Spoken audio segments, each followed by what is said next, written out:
Hey everybody, and welcome back to Tenza Motorsports. Today we're going to be doing some of these. Well, we're going to be using them as basically like a light bar, but they're more of a pod style light. Here they are an LED wide driving light. Check your local laws and ordinances to see if you're able to use these while you're driving. Most of the time this is like an off-road auxiliary emergency light. We're going to be putting it on a 2022 RZR Trail 900. As you can see here, it shows a Jeep. So you put this on any vehicle you want, but that's what we're going to be installing it on today. A few things about this product: 200 watts, IP68, which is your waterproof rating, 6,000 color temperature, and there is a bunch of cool features. Not too much to talk about before opening it all up. So we're gonna get this box popped open, show the product off, and then I'll show the best way to install it on one of these RZRs. Okay, so here are the lights. Here is your main harness. There's your little controller box there. We'll go over all that in a moment. It's pretty simple actually. Here are the covers. So you can actually snap these on to protect it from rock chips and bugs and crap like that. Especially on a vehicle where you're gonna be on the road a lot. The RZRs and stuff don't get a lot of rock chip. Here is the mounting hardware. It gives you your lock washer, nut, bolt, and then the rubber pads to keep this from scratching, damaging, or wanting to turn on whatever you mount them to. They look absolutely fantastic, and they do have a few different color combinations. This auxiliary light here, more of like a daytime running light, has a bunch of different colors, and then obviously the main four are just like a super bright pod light, light bar, fog light, however you decide to have this set up on your vehicle. Comes in a pair, as you can see, really nice, thick, heavy-duty feeling wire harnesses, and then the plugs themselves is a really simple and super slick. Like when you go to plug them in and pull them out, you're not fighting it and pulling on the wires. It's very smooth feeling. Let's go over the wire harness real quick because that's going to be the most complicated part about this. So let's go over here to, again, the most complicated part of the whole install. The only thing that you're running to is power and ground. These right here, if you're running a RZR, are fantastic. There's like a connector block up underneath the front hood, the compartment up front. I say hood, but it's a compartment. And when you plug this in, it gives you, I think it's constant power, accessory power, and ground. So we won't be using the yellow, we're using the red and the black. They go there, and that's really all there is to it. We're just gonna be doing some wire management to make sure that this isn't like touching anything sharp, touching anything that's moving, that it's not getting onto anything that's hot, staying away from the radiator, that kind of stuff. And we'll show how that's ran. So enjoy some B-roll in the meantime, and then we'll get over to the RZR and start showing off how we're gonna be running all of these.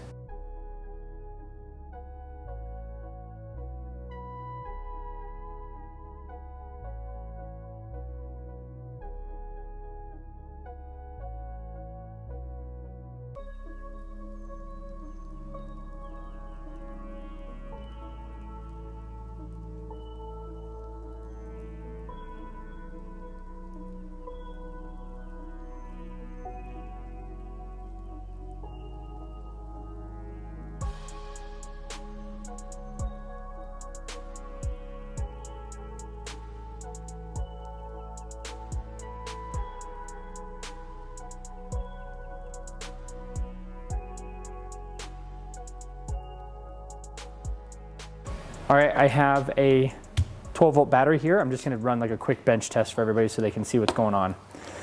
So again, super simple. It doesn't matter which side's which. You plug in both of these. There is a fuse here, so if you were to ever have any issues, I would keep that close by. And then all we're gonna do is power and ground. We've got our controller here, and as you can see, it says RGB, and then it shows a light symbol. So there's the RGB, there's blue, kind of like a purple, pink, turquoise. Then this actually cycles through all the colors, so just kind of a cool little display there. And there's kind of like a white, orange, red, green, and then back to blue. And then obviously you've got the full LEDs. You can run those without this, so you can have these completely off and then those run independently. Other than that, everything looks absolutely fantastic. These look great. Let's go over to the machine. I'll show you what they look like on the machine and what our plans are to run the wire and some of the wire management. All right, here is the RZR, and this, as you can see, is I say aftermarket bumper, but it's actually a Polaris bumper. It fit right onto the machine, didn't have to modify anything. It was like a really fast install. But this bumper is actually designed for you to be able to see the daytime running lights, which sit right there. And there's another set on this side, and that's why there's a hole in the middle. Now, just right there, you can just kind of see that little dot.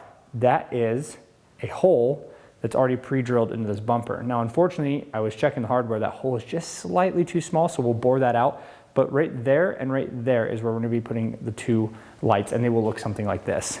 And the cool thing about this is you still get those daytime running lights on the machine, and those actually don't really cover the radiator very much because there's a little strip of plastic that sits across here that says Polaris. You can just barely see it sitting there.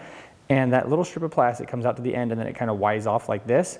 So there's only a little bit of space on each side where those are actually covering the radiator, because these do need a lot of airflow. You don't want to be putting a bunch of stuff in front of the radiator, all of the ducting and things like that. But these are not intrusive hardly at all where they sit on that mount. Very happy with how this is turning out so far. We are going to now start running wiring. Again, that's gonna be the hardest part about this is wire management, where you're gonna put everything.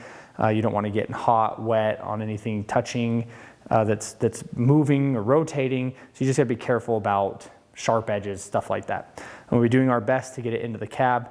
Once we get it into the cab, the only thing they'll be showing is that little controller. We'll put that somewhere on the dash. It's just double back tape. The next thing I want to show is the power and ground that sits underneath this panel here on the top. And I'll show you what that one little harness that we've got is going to do for us. All right, underneath this panel, there's a few spots here where there is some auxiliary power supplies. And I'll have these linked in the description below, along with everything else we use as always. So there is the plug that comes out. And now we're going to be installing this one here. Perfect.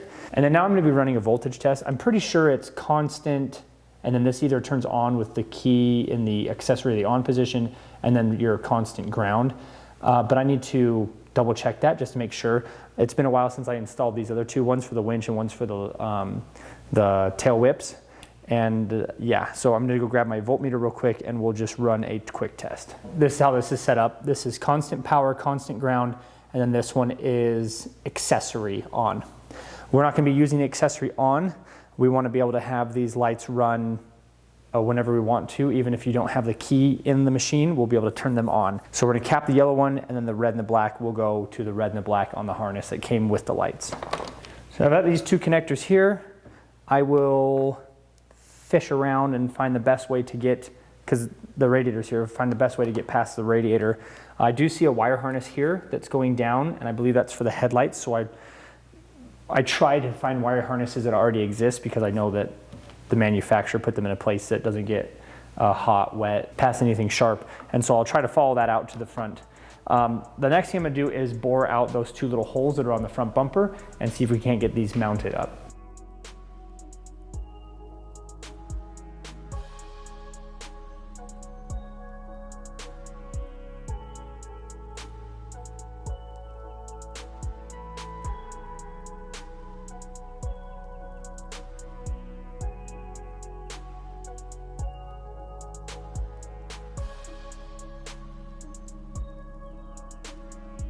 All right, we have the Mapeedingrod LED lights mounted up here. They're not actually like completely tight because I don't quite know how exactly to aim them. I was able to run both those cables. You can just barely see them back behind there. And if you come over here to the side, you see that wire harness right there. You can actually see one of the clips, that gray clip. And that runs alongside of another wire harness. I believe it's for the headlights. And it comes all the way up to here.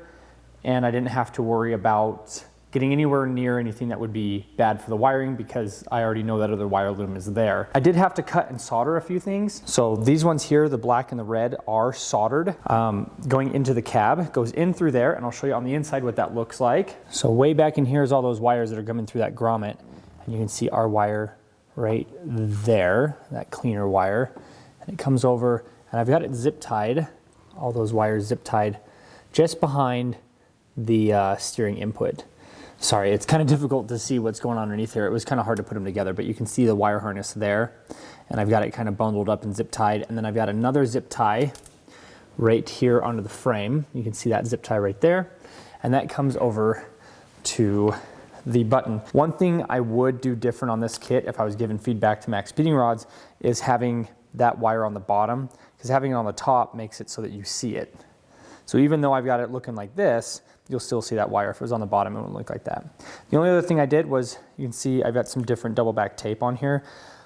This is not an insult to Max Speeding Rods or any other company, but I always take their double back tape off and put some nicer grade. I think this is Scotch double back tape. It always ends up working well. And then because I was able to put my own piece on there, I was able to make it cover the whole back, where the original one that was on there didn't cover the whole thing.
And I really appreciate everybody so much for watching. Any comments or questions down in the comment section below.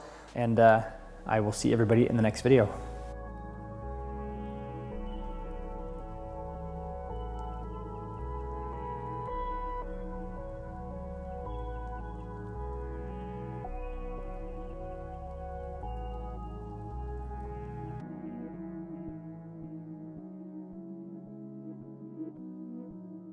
Bam!